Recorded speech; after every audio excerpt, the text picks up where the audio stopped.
이번 주 뭐 특이 사건, 뭐 중요 사건, 네, 교수님. 중요 사건이라기보다는 좀 생각해볼 사건, 뭐 이렇게 좋을 것 같아요. 좋은 것 같아요. 생활 밀착형. 예. 요거는 한 번 정도는 언젠가는 다룰 필요는 있어 보였어요. 네. 개물림 사고 한번 얘기해 보고 싶어요. 개물림. 개물림. 사고. 개한테 물리는 거. 네. 그래서 이제 우선 사례부터 좀 설명을 네, 교수님. 드릴게요. 네. 2015년 3월 달이에요. 네. 그 당시에 이제 초등학교 1학년 애기죠, 애기. 네. A양이라고 이제 편의상 했습니다. 네. 7살이니까. 네. 만 7세죠. 네. 얘가 3월 15일이네요. 집 주변에서 이제 혼자 이게 놀고 있는 거예요. 네. 그러다가 이웃 주민이 이제 개를 이렇게 데리고 나왔어요. 개를 보니까 호기심이 생겼어. 애기니까. 예. 그 다가갔어요. 네. 그런데 그 개가 갑자기 예. 그 A양한테 달려들었어요. 근데 그 개는 입마개를 하지 않은 상태였습니다. 예. 그리고 개가 순식간에 확 달려들으니까 이제 줄은 아마 매고 있었나 봐요. 예. 목은 이제 근데 확 달려드는 바람에 목줄을 놓쳐버린 거예요. 아이고 어떡해. 그냥 급작스럽게 애를 보고 달려들으니까 놓쳐버린 거지 뭐야 이게. 예. 그 바람에 이 사고로 인해서 애기 그 두피, 예. 그다음에 안면부, 귀, 아유. 이 가슴 이쪽 흉벽 봉합 시술 받았고요. 뭐 이제 그 웨이도라고 그러죠. 이 귀 요 바깥 부분 이게 아마 다 물어 뜯어가지고 또 거의 떨어져 나간 것 같습니다. 아유, 근데 이거 어떡하냐. 저 보건술 받아서 귀 모양 다시 만들어야 되거든요. 예. 그리고 웨이도 손상 이제 보건술 이런 것까지 이제 하고 한 병원에는 거의 한 20일 가까이 입원했었던 것 같습니다. 그런데 이제 제일 중요한 건 뭐냐면 얘는 이제 완전히 공포잖아, 공포. 어린애가. 아유, 그러면 8살밖에 그러니까 안 됐는데.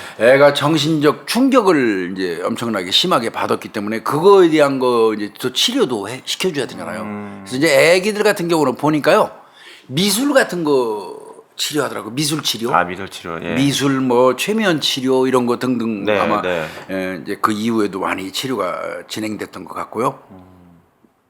아이고. 근데 이 사람이 이제 그 개주인이 이제 어떤 처벌을 받았느냐. 그럼 과실이잖아요. 네. 물으라 슉슉 했으면 그거는 개를 이용한 폭력이죠. 그죠? 네. 그러니까 그거는 뭐 폭력행위 등 뭐 이런 걸로 상해죄 뭐 이런 걸로 처벌을 받겠지만 예. 이 경우는 고의성은 없으니까 이 사람이 뭐 크게 처벌은 안 받죠. 결국 과실치상이 되는 거죠. 과실치상. 과실치상으로요. 그래서 얼마 정도의 처벌을 받았을 것 같아요.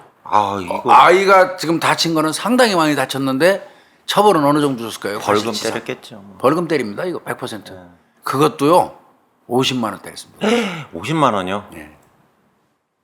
그 뺨한 대 때린 거랑 똑같은데. 그러니까요. 50만 원 처리를 받았어요. 말도 안 된다. 이 어린애는 엄청난 충격을 받았는데. 그러면 그 저기 근데 이제 주인은 이 뭐라고 견주는 그 얘기 한 거예요. 뭐라고? 아니 내가 물으라고 시킨 것도 아니고 애가 다 그 걔한테 다가오니까 갑자기 걔가 공격하는 바람에 내가 고의로 놓은 것도 아니고 나도 어쩔 수 없이 그냥 확 잡아 끌으니까 순식간에 줄을 놓친 것뿐이다. 그걸 내가 그렇게 크게 책임져야 되느냐 뭐 이제 이런 식으로 이 진술을 했어요. 물론 자기 개가 이제 어린아이를 공격해서 물어서 저 치명적인 손상을 가했기 때문에 그거에 대한 도의적인 책임은 자기가 있다 생각하면서도 네. 이제 그랬던 것 같아요. 어. 그런데 자 그러면 이제 형사적으로는 과실치상으로 벌금 50만 원으로 끝났다고 칩시다. 네. 그건 뭐 일견 맞아요. 또 법리는 네. 과실이잖아요. 고의는 없잖아요. 그렇죠. 예. 예, 관리를 소홀히 한 것뿐이지. 근데 이제 여기서 가장 큰 문제가 뭐가 될 것 같습니까? 이제 그 어떤 그 손상에 관한 거에 대한 어떤 그 합의금, 치료비부터 시작해서 정신적 충격을 받은 거에 대한 위자료 같은 거 이런 거. 네. 이제 민사적인 문제가 그게 되겠죠. 돼야 될 거 아니에요. 네. 그래서 이제 아마 이 사람이 보험을 좀 가지고 있었나 봐요. 보험을. 그래서 이제 보험사를 통해 가지고 1,800만 원을 제시를 한 것 같습니다. 1,800만 원. 네. 그런데 부모 입장에서는 아까 귀 보건술도 해야 되고 그럼요. 얼굴하고 얼굴이 두피니까 이제 어린애인데 여자애가 여자애인데. 그러면 성형도 앞으로 향후 몇 번에 걸쳐서 받을지 모른단 네. 말이에요. 그런 걸 고려하면 이거 1,800원 터무니없다. 네. 훨씬 더 줘야 된다. 그런 생각을 했어요. 이 부모 입장에서는. 그래서 대한법률구조공단에다가 이제 그 도움을 요청한 거예요. 이거 지금 저쪽에서 보험회사 통해 가지고 1,800만 원 준다고 그러는데 우리 이거 안 된다. 그렇게 이제 좀 도와주십시오 하고 공단에다가 하니까 네. 공단에서는 네. 흉터라든지 그다음에 정신적인 후유 발생 가능성 그럼요. 뭐 이런 것까지 고려해서 위자료 4천만 원 포함해서 네. 치료비까지 총 8,600만 원. 8,600. 이거를 그것도 많은 건 아닌데. 그 보험사에다가 청구하는 소송을 이제 의정부 지방법원에 제기한 거예요. 네, 네. 그러니까 이제 이 경우는 보험을 들었으니까 이 사람 상대로 안 하는 거예요. 네. 이 사람은 이제 보험회사에 일임해 버린 거고 보험회사하고 이제 이 아이 쪽하고 싸우는 거죠. 힘든 싸움이겠네요. 보험회사에서는 1,800만 원 줄게 이거고 여기서는 무슨 소리야 8,600만 원 내놔. 네. 보험사하고 근데 보험사는 그 법률 또 자문 그 기관이 또 따로 있어요 자기들끼리. 아유 개인이 그 보험사 상대로 가지고 법률 분쟁에서 이기기 어렵습니다. 그 교수님 그걸 보상 방어라고 용어를 하더라고요. 자기. 걔들은 그렇게 얘기하죠. 그 제가 열받는 게 왜 보상을 방어를 해요? 참. 아니, 뭐 근데 적이에요 상대방이. 덜 주겠다는 얘기겠죠. 그러니까 그러니까 교수님 저기 핸드폰도 해약하려고 그러면 해지 방어팀이라고 부르더라고요. 해지 자기들끼리. 방어팀. 그러니까 걔들 입장에서는 방어요. 한 푼이라도 기업 입장에서는 내 돈이 나가는 걸 막아주는 거니까 방어지. 그 아마 그 보상 방어팀 네. 우리 염 교수가 싫어하는 보상 방어팀하고 이제 대한 그 법률 구조공단 변호사 이제 그 사람들하고 싸움이 된 거예요. 8,600 내놔. 1,800 이상 못 줘. 이게 싸움이 되니까 결국은 어떻게 되겠어요? 소송으로 갈 수밖에 없잖아요. 소송 갈수 정식 소송. 이제 여기서 그 개주인은 쏙 빠진 거예요. 이제 그 부분에 대해서 개주인은 50만 원 벌금 받은 걸로 끝난 거예요. 끝났고 이런 경우를 착안해서 보험 들어놨으니까 보험사가 알아서 하는 거잖아요. 네. 왜 우리 교통사고 나면 내가 보험 들어놓으면 그 다음부터 거기다 떠밀면 보험사하고 이제 피해자하고 따지잖아요. 똑같아요, 이것도. 네. 이제 그렇게 된 것 같습니다. 그러니까 이제 법률구조공단 같은 데서는 재판에서 뭐라고 얘기했냐면 그 아기가 미성년자니까 직접적으로 일실수입 손해를 인정받기 그쵸? 그렇죠. 애는 수입이 없으니까 네, 하루에 얼마를 벌을 거를 못 벌기 때문에 그것도 계산해 달라는 게 일실수입이거든요. 네, 일실수입. 우리 염 교수나 나는 일실수입이 많아요. 그렇죠. 예. 그렇잖아요. 우리 염 교수가 하루에 교통사고로 일을 못하면 강의를 2탕 못 뛰면 적어도 200이다. 뭐 이를테면 이런 거 네. 비슷한 거예요. 내가 김복준이가 다쳐서 방송을 2개 나갈 건데 못 나갔어요. 그것도 그 계산해서 주겠죠. 네. 뭐 이를테면 이제 그런 게 일실수입인데 어린애는 일실수입은 없죠. 네. 그거 없다고 하더라도 그거는 위자료로 참작은 돼야 된다. 저 어차피 일을 할 건데 성인 되면. 그러니까 네.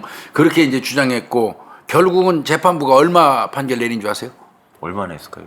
3,800만 원을 배상하라고 그랬어요. 3,800. 많이 오르긴 오른 거죠. 2배 오른 거죠. 1,800 주기로 했던 거 2,000 더 주는 거죠. 근데 이제 이쪽에서 요구는 8,600만 원은 훨씬 못 미치죠. 네. 그런데 배상하라고 했는데 조정.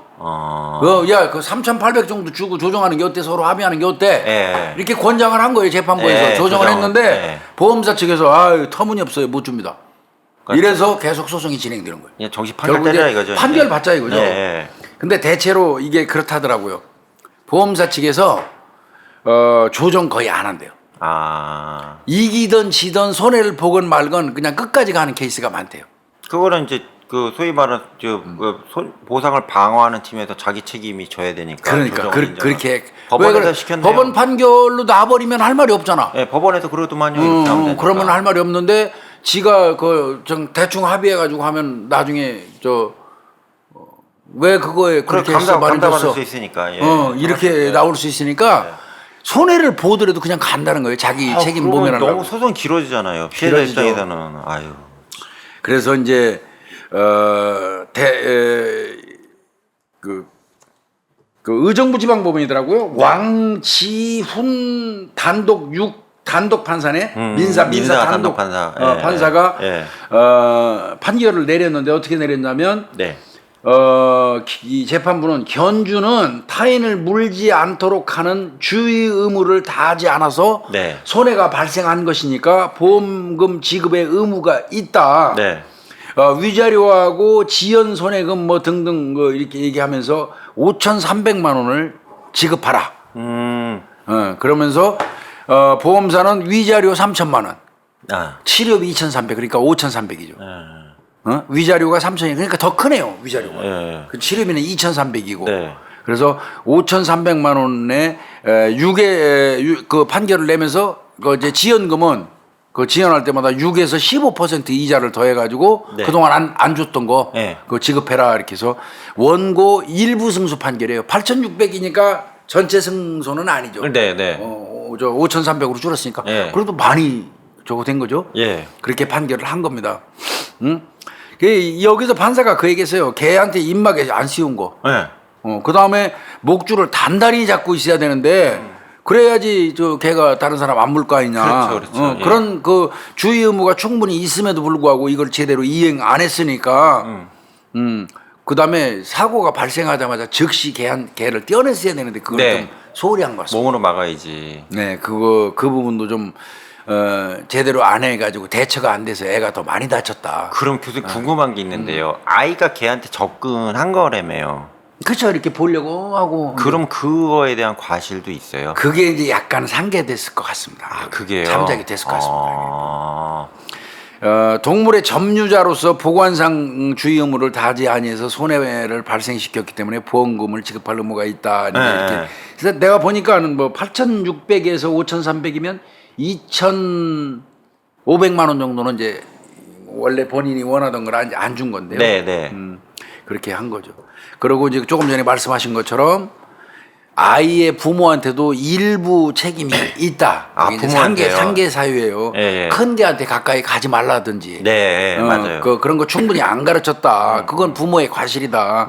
그 부모의 과실 그런 것 때문에 이번 사고에 영향을 미친 거기 때문에 네. 부모 책임도 한 20%. 아, 그러니까 아이 책임을 돌릴 수는 없어요. 7살에 부모가 예, 나니까. 그렇죠. 예, 예. 그러나 이제 아이의 부모. 예. 부모가 결국 돈도 다 가는 것도 부모잖아요. 예, 미래에 예. 보험금. 예, 예. 근데 그 부모한테 큰 개한테 다가가면 안 된다라든지 뭐 이런 거를 충분히 교양하지 않았기 때문에 그 부모 책임이 20% 정도 있다. 그런 정도 있다. 요렇게 이제 계산한 것 같습니다. 응? 어. 그래서 아마 8,600 중에서 5,300만 원으로 결정이 난 것 같아요. 근데 교수님 제가 궁금한 네. 게요.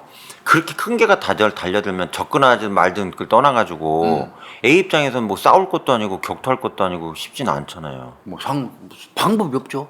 저 같아도 이만한 게 덤비면 방법이 그러니까 없을 이제 것 그 같은데. 얘기잖아. 큰 개한테는 다가가지 않도록 교육시키라는 거 아니야, 아이들한테. 큰 개한테는. 큰 개한테는. 아이는 당신 아이의 부모님 말이에요. 당신은 왜 애한테 개 같은 큰 개가 있으면 거기 가까이 가면 안 된다는 거 왜 평소에 말 안 해주고 안 가르쳤습니까? 그래서 네. 애가 가까이 다가가는 바람에 개가 달려드는 거 아닙니까? 네. 이제 이 얘기고 그다음에 이 사람한테는 네가 입마개 해놨으면 서로 놓쳤어도 애 공격 못했을 거 아니냐. 네. 또 너 이거 목줄만 단단히 네가 쥐고 있었어도 애한테 못 달려들었으면 네가 놓쳤기 때문에 그 고의는 아니지만 네. 과실이라고 하지만 책임이 있는 거다. 네. 그래서 이제 5,300으로 판사는 한 것 같은데 이제 이런 사례가 있어요. 그래서 이제 개물림 사고. 근데 이 어린애는 내가 생각할 때는 얼굴 부위를 아이고, 많이 귀까지 뜯겼는데요. 물어뜯기고 귀가 뜯겨져 나갈 정도였다면 이거 이제 웨이도 수술 이거 하는데 이게 모양이 제대로 안 잡히더라고요. 안 잡혀요. 예. 원래 귀 있던 것도 뜯겨나간 거를 다시 모양 만들어서 하는 게 잘 안 잡히더라고요. 네, 이게 네. 표시나더라고. 힘들 텐데. 어린애 또 특히나 여자애인데 예. 이제 그런 게 이런 사건이 있었어요. 그래서 조금 전에 제가 그 말씀드린 그 어떤 사례는 정말 대한민국에서 그동안 일어나는 사건, 이 개물림 사고 중에 극히 일부분에 속해요. 진짜 이 순간에도 개물림 사고 계속 일어나요. 계속 나요. 특히나 지금 예, 예. 우리나라가 급작스럽게 지금 그 반려견, 네. 이제 애완견이란 말도 안 써요. 안 쓰죠. 예. 반려견이라는 이름으로 그냥 거의 식구 취급하잖아요. 이제. 네. 식구처럼 취급하면서 이제 급격히 늘었잖아요. 그래서 사실 뭐 뚜개 산책 그 만보 걷기 하느라고 내가 많이 나가거든요. 중남 전지 쪽으로 네. 나가면 아니 사람 댕기는 길이 있고 개 댕기는 길이 따로 있는 것 같은 느낌이 들어요. 맞아요.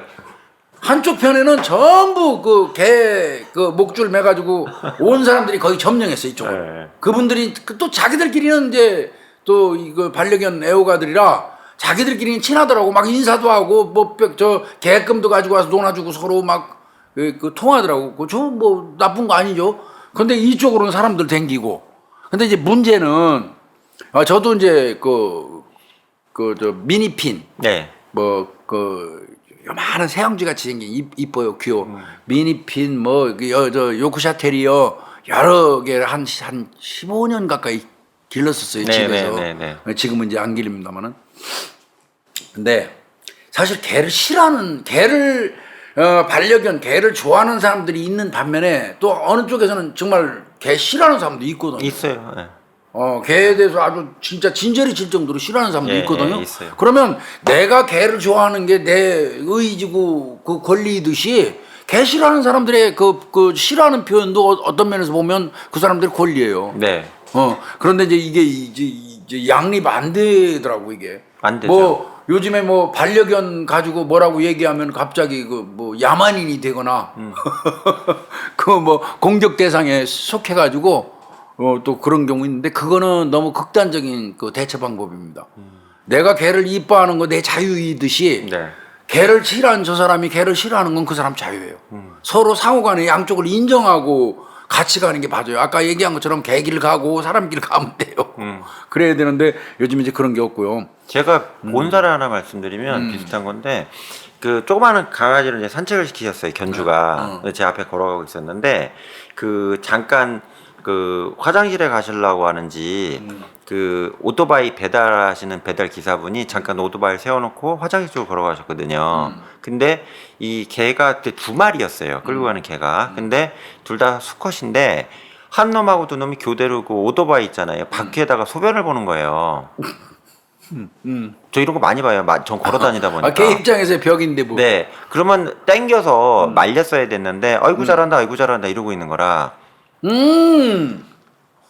견주가? 예. 안 말이 안 되는 거지. 저 많이 봐요, 교수님. 솔직히 남의 오토바이에다가 바퀴에다가 오줌 싸는데 그걸 잘한다 하면 되나? 그거 방치하는 견주 진짜 많이 봐요. 제 눈을 제가 두고 말씀드리는데 정말 많이 봐요. 그건 말이 안 된다. 그랬더니 이제 그 기사분이 보시다 열이 받아버린 거예요. 헛떡질하지 그럼. 뛰어오더니 지금 뭐 하는 거냐고 소리를 지르니까 그 견주 얘기가 더 웃겨요. 제가 옆에서 봤거든요. 봤는데 아니 애기가 뭐 실수한 건데 가지고 그러세요? 이렇게 얘기를 하는 거예요. 그랬더니 이 양반아, 이거 내 지금 영업용인데 멍멍이 오줌 이거 싸면 냄새나 그러면 어떡하냐고. 말이 되냐.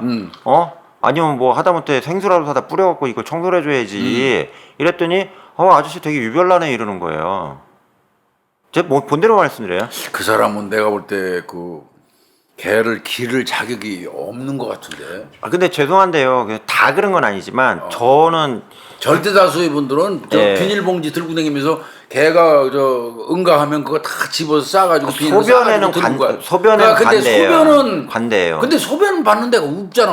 아니 그래도 뭐 기둥이나 이런 거는 좀 충분히 이해가 되지만 자전거나 서 있는 자전거나 그건 안 되지. 그건 못하게 해야지. 예, 또 문도 있어요. 그 사람 출입하는 그런 문이잖아요. 데는 못 사게 해야지. 예, 그리고 제가 본 거는 더 엽기적인 게 닫혀져 있는 식당인데 그때는 열 안 연 상황인데 문 앞에서? 식당 문 앞에서 쉬하는데도 냅둬. 말리지 않는 거예요. 그게 위생적으로 얼마나 문제가 되겠어요. 만약에 거기 사람이 가서 소변 봤다고 생각해봐요. 그분은 개를 기를 자격이 없는 분이에요. 그러니까 개 티켓이 없는 거예요. 쉽게 얘기해서. 그러니까 보는 사람 입장에서는 그걸 얘기를 하면 유별난 사람이 돼버리기 때문에 그거는 아닙니다. 그거는 네, 제가 정말 많이 봐요. 그래서 이거 말씀드리는 거고요. 그리고 이제 그 기사분이 얘기하는 게 뭐냐면 이거는 저기 견제 문제다. 애가 얼마나 버릇이 없으면 그 아무데나 가서 이렇게 저기 사람 오토바이 내 이동 수단인데 이거는 그냥 방치했다는 거지. 네, 교육 그냥 안 시키고, 땡겼다니까요. 예. 교육 안 시키고 네. 그냥 아무데나 싸거나 말거나. 예. 근데 이제 그 부분이 참 조금 전에 이제 이 개물림 사고 얘기하다가 나온 김에 얘기해 볼까요? 예. 사실 이제 아까 말씀드린 것처럼 비닐봉지를 들고 다니면서 개 이 대변 다 손으로 예. 해서 싸가지고 들고 가요. 네.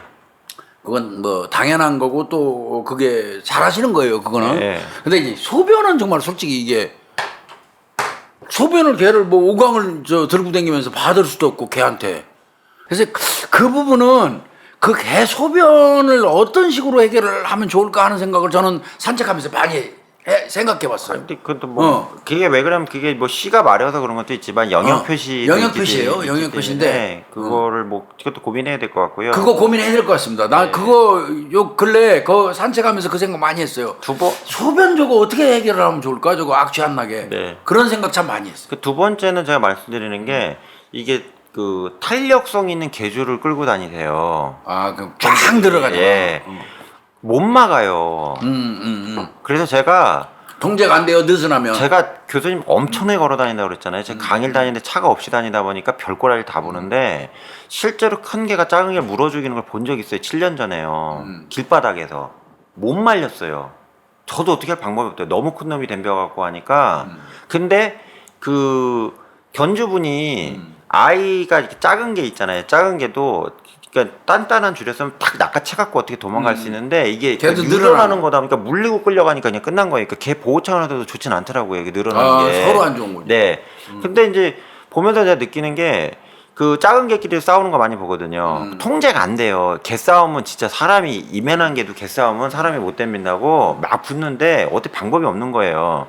거기서 또 아시겠지만 개 싸움을 할 때 네 개를 빼자니 뭐 막 엉켜 있는데 네 개만 빼기도 어렵고 또 저쪽 개를 두들겨 패자니 그럼 저쪽 시비가 걸리니까 하지도 말도 안 못하고 되는 소리고. 아주 웃기는 상황이 된 거죠. 그래서 제가 견주분들 가끔 보면 이렇게 딱 당길 수 있도록 통제할 수 있게 좀 단단한 줄을 가고 다녀라 그랬더니 애가 한 분이 그러더라고요. 저한테 애기가 그래도 자유로우려고 밖에 나오는 건데 답답한 집에서 이거 너무 이렇게 짧은 줄을 쓰면 아이가 움직이는 그 범위가 동선이. 좁아지기 때문에 자기 입장에서 아이 좀 한다고 그렇게 쓰시는 거예요. 물론 요즘 쓰시는 분이 많이 줄긴 했지만 그게 만약에 작은 개라도 작은 개가 애기한테 덤비는 건 막을 방법이 없잖아요. 큰 사람한테는 안 덤벼도. 근데 이게 범위가 통제 범위 밖으로 나가버리니까 이것도 제가 볼 때는 좀 문제가 있지 않냐 생각을 하고 있어요. 개주를 써도 너무 느슨하면 안 된다는 거잖아요. 네.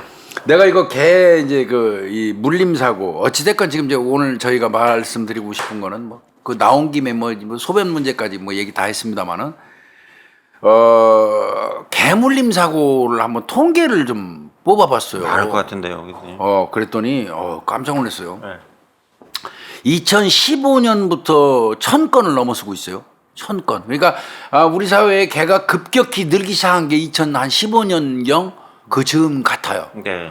2015년경부터 한 1000건여 정도가 연 나는데 보니까요. 이게 이제 한국 소비자원 그 시스템이 있더라고요. 네. 거기에 이제 개물림 사고 관련돼서 떴는데 2011년도에는 245건이었어요, 우리나라에.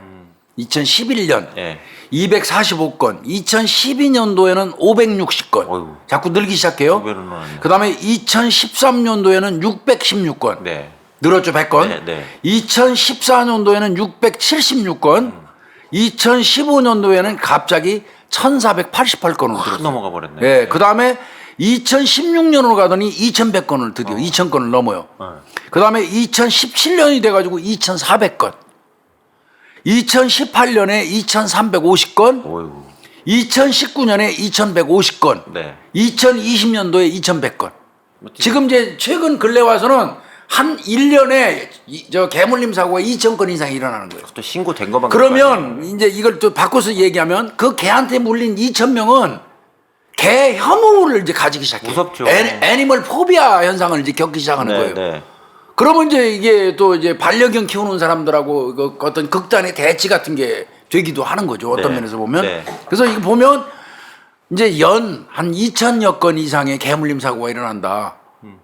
그러면 개줄, 입마개 이런 게 법으로 해갖고 동물 그 관련돼서 의무로 이렇게 다 시켜놨잖아요. 네. 위험성 때문에. 네. 그랬음에도 불구하고 2000건이 넘게 계속 발생하고 있다는 얘기는 견주들이 느슨하다는 얘기예요. 바꿔서 얘기하면. 예. 너무 느슨하다는 의미이기도 해요. 그래서 이 부분은 좀 조심을 해야 될 것 같습니다. 견주들이 목줄 미착용하고 미착용뿐이 아니고 염 교수 얘기들이라면 타이트하지 않아서 너무 쫙쫙 늘어나기 때문에 그건 줄 하나 많아요. 줄로서의 역할을 못하는 경우도 있다. 많아요. 그 동물보호법 시행령에 보면 이제 목줄 미착용 뭐 이런 입마개 이런 거 안전조치 위반에 대해서 과태료가 나가는데 1차가 20만 원인 걸 거야 아마. 네. 2차가 30만 원이고 3차가 50만 원 뭐 이럴 거. 그러니까 20, 30, 50 이렇다고요. 이게 이제 그 개한테 물린 사람들이 주장하는 내용은 그 과태료 그거는 사실 무슨 정과도 아니잖아요. 정과 아니죠. 그냥 행정 벌이에요. 네. 그 20만 원, 30만 원, 50만 원에 불과하니까 그 안 지키고 그러는 거 아니냐. 그리고 사고가 나야지 왜 저 목줄 안 했냐고 처벌하지. 그냥 평상시에 이렇게 지나가다가 목줄 안 하고 나온 사람을 특사경이 있어갖고 딱 이리 오세요. 적발해서 과태료를 매기는 게 아니니까 능동적으로 하는 일이 없으니까 네. 사실은 유명무실한 통제법규 아니냐 이렇게 주장하는 거예요. 그게 제가 또 한 무사 제가 너무 많이 와서 말씀드리는데 시베리안 허스키예요. 되게 착하게 생겼어요. 이뻐. 커요. 근데 입막이 안 하고 나왔어요, 얘가. 안 돼요, 그거. 예, 제가 중소도시에 갔었는데 안 돼요, 그거. 그래서 이제 제가 공원에 좀 강의 끝나고 야간 강의가 있어서 잠깐 공원에 쉬고 있는데 길이 오는 거예요. 저는 사실 무서웠어요. 애가 착하게 생겼는데 근데 지나가는 하는 어머니가 뭐라 하는 거예요, 그 아저씨한테, 견주한테. 왜 제가 혹시 애기 물면 어떡해요, 아저씨 제가 부탁인데 입마개 좀 하고 오세요. 내가 세 번째 보는데 이러시는 거예요, 동네 아주머니가. 아줌마가. 근데 아저씨가 갑자기 성질을 뻑석 내는 거예요. 뭐냐, 내가 얘를 데리고 산책을 3년째 하는데 한 번도 사고 터진 경우가 없는데, 그리고 내가 지금 목줄 이렇게 단단히 쥐고 가잖냐 지금. 근데 뭔 그런 얘기를 하냐, 모욕적이다 이러고 막 싸움이 붙은 거예요. 그래도 이제 그 아주머니 절 쳐다보는 거죠. 그때 아저씨 어떻게 생각해 그러는 거예요. 졸지에 싸움이 꼈죠. 저는 멍 때리고 앉아있다가 그래서 제가 그랬죠. 그거 무시면 사장님 교도소 가요 요즘에는. 내가 그래버렸거든요. 그랬더니 아저씨가 얼굴이 좀 창백해지는 거예요. 그냥 세게 그렇게 표현한 거죠. 갈 일이 있겠냐만 제가 혹시나 사람 물면 아저씨 교도소 갈 수도 있으니까 아저씨 안전을 해야 되지 않냐고 그렇게 얘기하니까 거기서 싸움이 정리됐거든요. 근데 그분이 너무 당당하신 거예요. 왜 내 아이한테 답답한 이게 덮개를 씌우게 하냐. 입마개. 네, 난 못하게 하겠다. 난 못한다. 그리고 밤에 사람 2시간에 나왔는데 누굴 물겠냐. 이런 식으로 멍멍이의 의사는 하나도 없어요. 자기 혼자 해석해서 얘기하는 거예요. 제가 반대로 이제 개에 대해서 혐오하는 분의 문제점도 뒤에 말씀드리겠지만 일단은 개 쪽의 문제를 얘기를 하면 아이의 개 마음을 어떻게 알아요? 지가 갑자기 열받아서 누구 물 수도 있는데. 그러니까 항상 이렇게 싸우는 걸 제가 보면 견주 측에서 뭐냐, 얘 우리 애는 안 물고요, 그런 일 없었고요, 앞으로 그럴 일도 없고요, 너무 예민하신 거예요, 이런 거고. 반대로 말씀하시는 분은 뭐냐면, 나 무섭다 제가, 안 무섭게만 해줘라, 산책을 하지 말라는 건 아니다. 산책해야 된다, 걔도. 근데 이것만 좀 막아달라 그러는데 그거 가지고도 엄청 싸우는 거 많이 봤거든요. 그래서 어떻게 보면 평행선인데요. 예. 그냥 제 얘기하는 사람 말씀인 거예요. 물론 이제 이 개를 기르시는 분들 입장에서는 훈육을 잘해야 돼요, 개를. 예. 훈육을 잘해서 돌발 행동을 좀 통제를 해줘야 돼요. 네. 그렇게 해서 어떤 사회적 위험성을 제거해주는 노력을 해야 됩니다. 개를 그냥 기른다고 해서 돈 주고 사다가 그냥 내 개니까 나 기르니까 니들 무슨 상관이야 이렇게 말하는 건 아니고 네. 사회적 책임 다 하는 거 아니에요. 네. 뭐든지 우리 현대 사회에서는 어떤 행동을 하건 간에 어떤 조치를 취하건 간에 그 행동 속에는 반드시 지켜야 할 의무도 부과돼 있어요. 네, 맞아요. 개를 내가 사가지고 와서 기르는 순간부터 그 개를 내가 적절히 훈련시키고 위험하지 않게 통제하고 뭐 이런 해야 될 의무가 발생하잖아요. 네. 근데 지금 반려견을 기르시는 분들이 그 의무를 생각을 안 해보는 분들이 있는 것 같아. 네. 반려견을 데리고 오면 반드시 이 반려견을 키움으로 인해서 나한테 부과되는 의무가 뭐가 있는지를 알아볼 필요는 있어요. 맞아요, 교수님, 맞아요. 그리고 교수님 제가 두 가지만 더 말씀드릴 건데, 제가 차를 몰다가 사람을 이제 치여서 목숨을 잃게 하는 상황을 제가 일으켰어요. 차를 몰다가요. 차를 몰다가? 네, 운전을 하다가. 그럼 저 구속이에요. 예를 들어서 진짜 제가 과실을 뭐 6대 과실을 해갖고 사람을 죽였다, 뭐 횡단보도 파란불인데 지나가다가 브레이크 못 밟고 사람 치워 죽였어요. 일단 구속되고 합의해서 그렇죠. 나오더라 구속이잖아요. 그렇죠. 왜? 내가 뭔 차지만 받은 건 차지만 그렇지.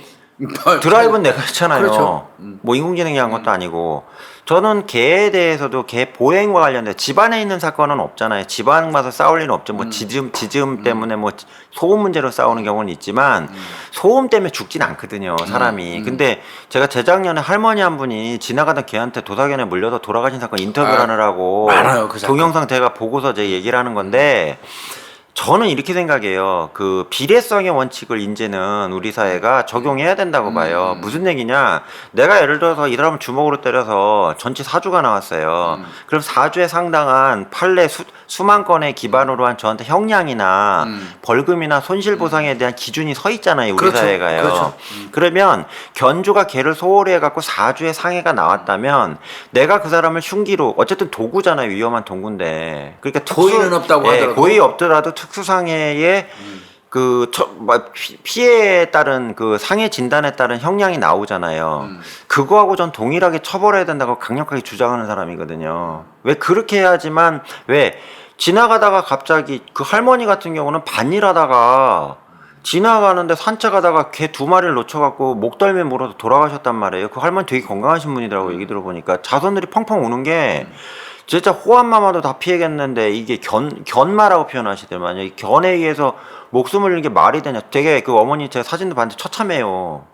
그러니까 처참해요, 언제든지 이게 발생하는 걔네 그러면 본능적으로 목을 공격한다고 그러더만요. 얘네가요. 아니, 약한 곳을 공격해. 예, 그러니까 다 상하셨어요 시신이. 그래서 그거 보고도 제가 그 방송국에서 준 사진이라지만 너무 충격을 받아가지고 그 유족들도 얘기를 해주시는 게 개를 키우지 말라는 것도 아니고 산책을 그럼요. 안 시키려는 것도 아니다. 다만 그 2마리가 정확하게 입마개만 했어도 물진 못했을 텐데 몸으로 그렇지. 들이받아도 그렇지. 유일한 공격할 수 있는 게 이자나 치아잖아요. 그렇기 때문에 저는 이렇게 생각합니다. 이게 큰 개 같은 경우 상해 사건이나 사망 사건 발생했을 때 아까 말씀드린 운전에는 준해서 처벌해야 되지 않냐. 처벌은 좀 강화시킬 예, 필요가 저는 있다. 이건 좀 필요하다 봅니다. 개인적 사견입니다, 이건.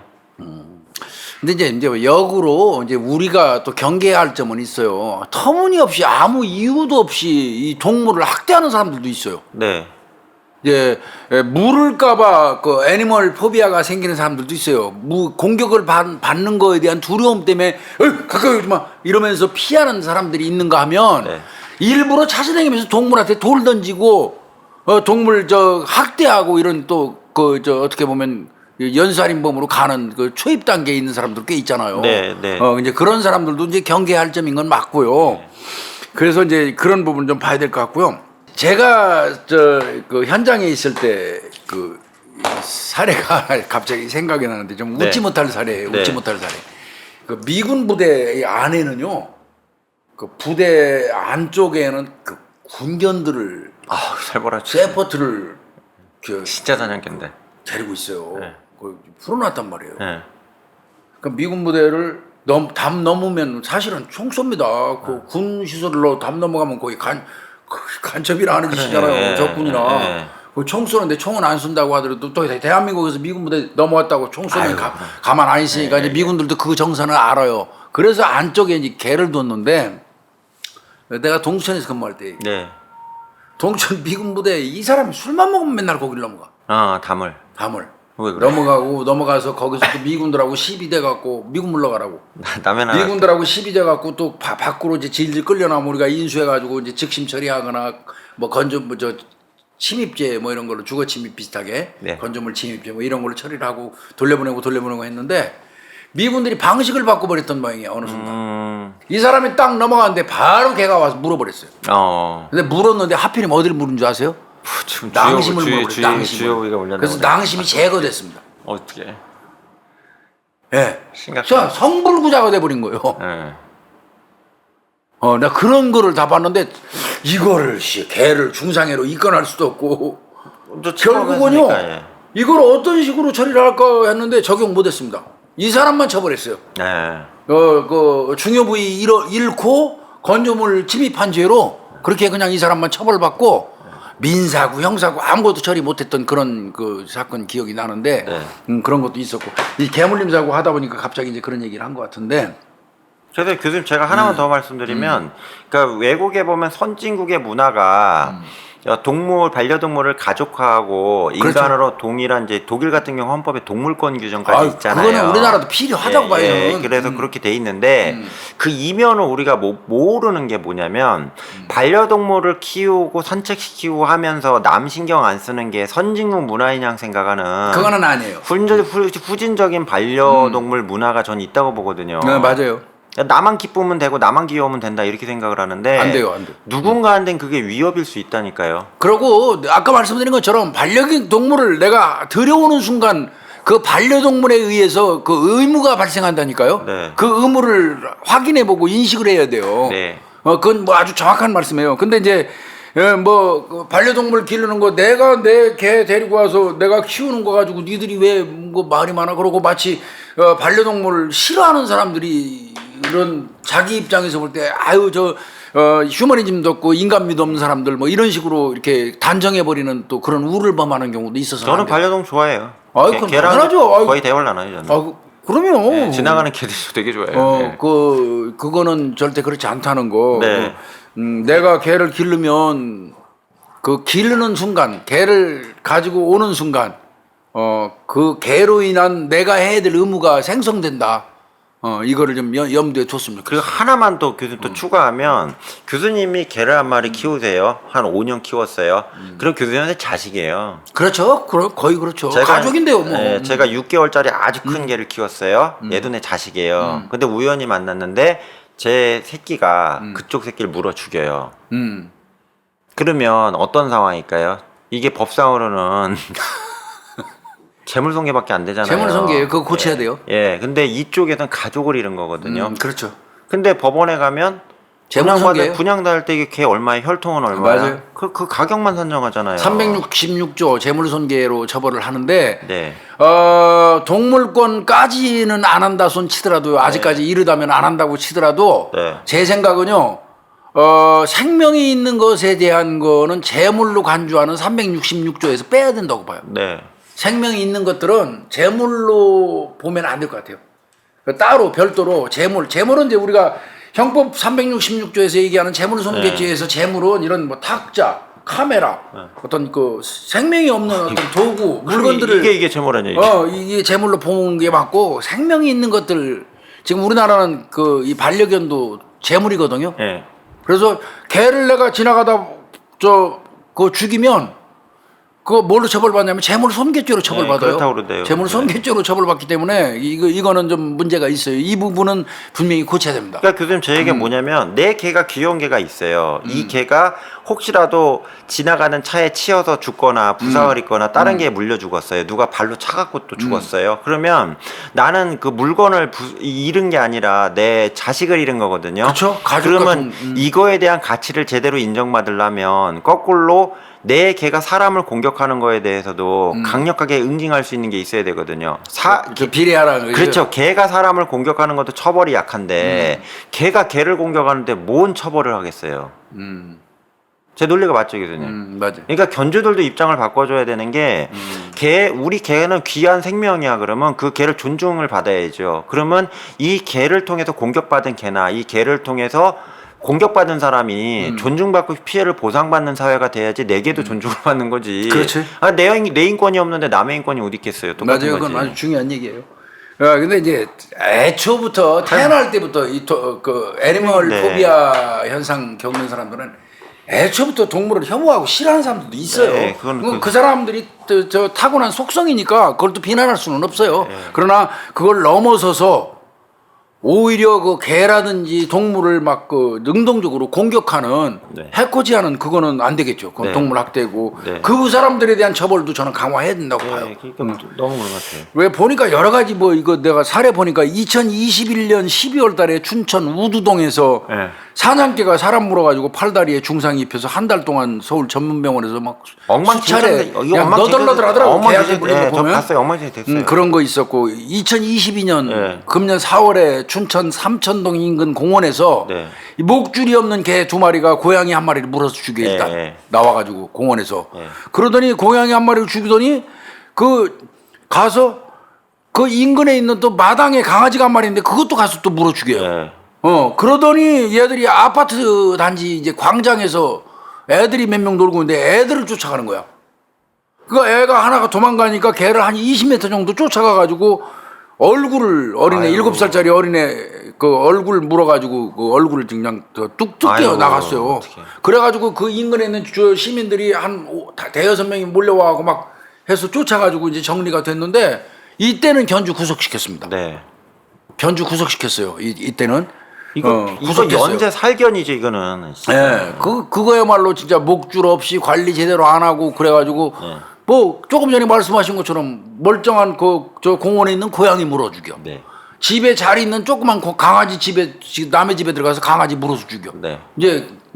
근데 이제 이게요, 개가 지능이 높아가지고요 본능적으로 한답니다. 나보다 약한 거. 나보다 약한 거를. 그래서 여성, 그다음에 어린애, 노인, 아유 어른들도 많이 다쳐요. 조그만 강아지 네. 이 물거든요. 우리 성인 남자들한테 공격하는 건 거의 좀 덜해요. 네. 그 덩치가 좀 있고 그러면 개 어떤 속성 같은 것도 아는 게 좋겠고요. 그 2017년도에 그 가수 최시원 씨 그 개가 노인 물었는데 이웃집 그 노인분 물었는데 결국 폐혈증으로 네, 사망했죠, 그렇죠? 예. 그것도 한참 논란됐었고. 2020년도에는 그 배우 김민교 반려견이 사건이었죠, 이거. 노인 또 물어갖고 네. 저 사망한 적이 있었잖아요. 그래서 결론은요, 세상에 물지 않는 개는 없어요. 네. 또 물지 않으면 개도 아니고요. 그렇죠, 예. 이 세상에 물지 않는 개는 없습니다. 그러니까 이 부분은 이 반려견을 기르시는 우리 구독자님들 중에서도 반려견 기르시는 분들 굉장히 많을 거예요. 그래서 제가 교수님 이거는 제가 좀 정책적으로 말씀드리고 싶은 게 제가 이거 관련해서 좀 인터뷰를 되게 많이 해가지고 반려동물법 빨리 만들어야 돼요. 만들어야 돼요. 만들어야 돼요. 근데 문제 뭔지 아세요? 그래서 이거 주무관청 어디서 근데 하려고? 형법을 바꿔야지 가능해요. 반려동물법부터 일단 만들어 놓고 등록제를 강화해야 돼요. 등록제를 강화해서 큰 견이나 이런 아이들 함부로 못 키우게 해야 돼요. 그리고 또 문제가 뭐냐면 자격을 좀 심사하라는 버리는 거죠. 애들도 1년에 10만 마리가 넘어간다며 대충 때려도 얘네들 전부 다 주사 맞고 죽잖아요. 이게 말이 안 되잖아요. 네. 그냥 진짜 새 부모를 만나면 다행인데 맞아요. 그냥 생명으로 태어났다가 그냥 흔적 없이 사라진 애들 스스로 가단 말이에요. 이거는 필요할 때는 귀여우니까 취하다가 나이 먹고 좀 걔도 치매 오거든요. 치매 오면 또 던져버리고 노견이면 애초부터 개를 기를 자격도 없는 자격도 사람들이 없는 길렀던 거야. 사람들이 키우면서 그게 왜 그러냐면 부모라고 봐요. 아이를 제대로 관리하면 나가서도 아이들이 걔도 똑같아요. 견성도 부모 따라간다고 그러거든요. 근데 아이들을 제대로 통제도 못하고 관리 못하면서 키우니까 지금 아이 그 얼굴 다친 아이 같이 그런 막 말도 안 되는 그런 일이 벌어지고 있고 그래서 이걸 반려동물법을 빨리 만들어 갖고요 등록을 할만 하고 못하는 놈 못하고 그러니까 개도 저 큰 개 도사견이나 이런 네. 거 기르려면 기를 만한 자격이 있는지 심사하라는 거죠. 예, 뭔가 이게 조치가 있어야 돼. 왜 그러면 계속 죽을 거예요. 제가 장담하는데 개에 물려서 죽는 사람도 있고 죽는 강아지는 더 많아요. 그렇지. 예, 그 말도 안 되는 고양이도 얘기. 엄청 많이 예, 이거 말이 안 되는 얘기예요. 그래서 그런 건 정리해야 되고요. 그 다음에 이걸 관리하는 기관이 웃기는 게 농림부로 돼 있어요. 농림부는 가축이나 해당되는 농림수산축산. 예, 이거는 가축이 아니에요. 얘네는 우리의 삶과 같이 공존하는 존재이기 때문에 맞아, 가축이 아니에요. 예, 이걸 그 가축이나 그냥 뭐 소 있잖아요. 키우는 소나 이런 개념으로 보면 안 되거든요. 맞아요. 그러니까 정책을 항상 내놓을 때도 농림부 개념으로 이거 개 가축으로 관련- 보지 말고. 예. 그러니까 지금도 아직도 뭐 식견행위에 대해서 이미 선진국이 됐으면 개 안 먹는다고 얘기 정리를 해야 되는데 그것도 아직까지 위치 정리도 안 돼 있고 여러 가지 좀 복잡하잖아요. 그래서 아예 반려동물법으로 정리를 해서 우리가 잡아먹거나 식용으로 얘는 이용하는 애 이용하는 거고 동물을 구분져 줘야 돼요. 우리가 같이 지내는 동물들은 반려동물이라서 따로 정리할 테니까 얘네는 관리 등록하고 혹시라도 얘네가 피해 입으면 보상도 가축하고는 틀리게 해주고요. 그 다음에 얘네가 혹시라도 관리가 안 돼 사고 치는 경우에도 배상에 대해서 정리하는 법이 좀 있어야 된다는 얘기죠.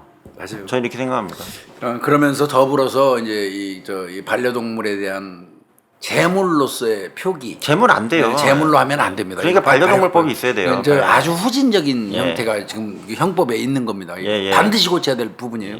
다시 말씀드리지만 반려동물을 기르시는 건 자유예요. 그리고 반려동물 기르는 거 가지고 누가 말할 수도 없습니다. 자유입니다. 그러나 그 반려동물을 내가 데려다가 기르는 순간 거기에 따르는 의무도 있다는 거. 네. 그거를 한 번 정도는 생각해 보실 필요가 있겠고, 그 다음에 이제 또 그 반대측에 서 있는 사람들 입장에서도 그래요. 동물을 싫어할 수 있는 권한도 있는 겁니다. 나는 개 싫어. 나 고양이 싫어.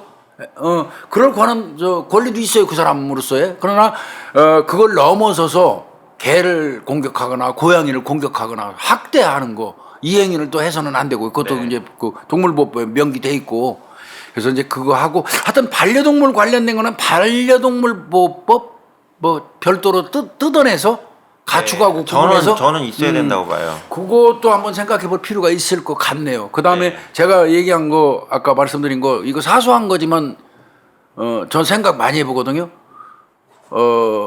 애들이 밖에 나와가지고 소변 봐서 악취가 동네를 진동할 정도가 된다면 하천변을 점령해서 그 정도가 된다면 소변과 관련해서 어떤 그 묘책이 있는지 이것도 한번 또 생각해 볼 필요는 있다고 생각합니다. 이게 그냥 뭐 같이 다 더불어 사는 사회인데 근데 좌우지간 누군가가 어떤 할머니가 산책을 나가셨는데 개한테 물려 죽을 거를 예상하고 나가시는 할머니 아무도 할아버지는 없죠. 없어요. 그럼요. 근데 자꾸 발생한다는 얘기예요. 이거는 안 되는 2,000건이 넘는다는 얘기는 이거 예. 한 번 정도는 이거 심각해요. 예. 한 번 정도는 생각을 좀 해봐야 될 것 같습니다. 이게 대충 이제 그냥 넘어가는 걸로 끝날 정도는 아닌 것 같아요. 네, 이제는. 네. 그러니까 즐거움과 행복을 위한 존재가 누구한테는 비극과 슬픔을 안겨주는 존재라면 저는 이 부분에 대해서는 관리 방법을 찾아야 된다고 생각하거든요. 저도 좋아하지만 예, 이 말씀을 드리고 싶네요. 예, 그래서 오늘은 그냥 한 번 정도는 알겠어요. 한번 논해볼 필요가 있다 아우, 이런 생각이 드는 저는- 개물림 사고 한번 뽑아왔는데 우리 시원하네. 구독자님들 중에서 반려동물 키우시는 분들 엄청 많아요. 저도 키웠어요. 개 좋아해요. 저도 뭐 그 길렀던 사람 중에 하나고. 고양이랑도 잘 놀아요 저는. 근데 의무가 부과된다는 거 당연합니다. 그거 생각하시면서 좀 한 번 정도 돌아볼 수 있는 기회가 됐으면 좋겠다 네, 이런 생각으로 네, 네. 다뤄봤습니다. 아유, 수고했습니다. 고생하셨습니다. 네.